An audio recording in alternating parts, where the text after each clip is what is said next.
আসসালামু আলাইকুম, সবাই কেমন আছেন? আলহামদুলিল্লাহ আমি ভালো আছি। তো আপনাদের সাথে শেয়ার করার জন্য নতুন একটা রেসিপি নিয়ে আসলাম। রেসিপিটা হচ্ছে ডিম খিচুড়ি। তো এটা রান্না করার জন্য আমাদের যা লাগবে, একটা কড়াই নিয়ে নিব। কড়াইয়ের ভিতর তেল দিয়ে দিব। তেলটা গরম হওয়ার পরে পেঁয়াজ, কাঁচামরিচ, এলাচ, দারুচিনি এসব দিয়ে দিব। এরপর হলুদের গুঁড়া, মরিচের গুঁড়া, স্বাদ মতো লবণ দিয়ে দিব। তারপরে একটু ধনিয়ার গুঁড়াও দিয়ে দিব।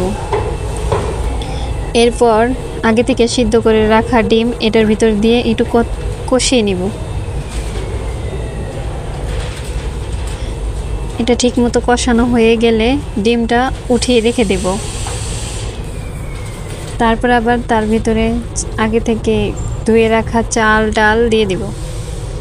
চাল ডাল দিয়ে এটাকে একটু নেড়ে দেব ভালোভাবে। নেড়ে দেওয়ার পর এর ভিতরে ওই ডিমগুলা দিয়ে আবার একটু ভালোভাবে নাড়াচাড়া দিব। এরপর স্বাদমতো পানি দিয়ে ঢেকে দেব। এরপরে দেখতে পাচ্ছেন আমাদের ডিম খিচুড়ি রেডি। তার সাথে আমি আবার ইলিশ মাছও ভেজে রেখেছি। ভিডিওটি ভালো লাগলে অবশ্যই লাইক, কমেন্ট, শেয়ার এবং চ্যানেলটি সাবস্ক্রাইব করে যাবেন। ধন্যবাদ।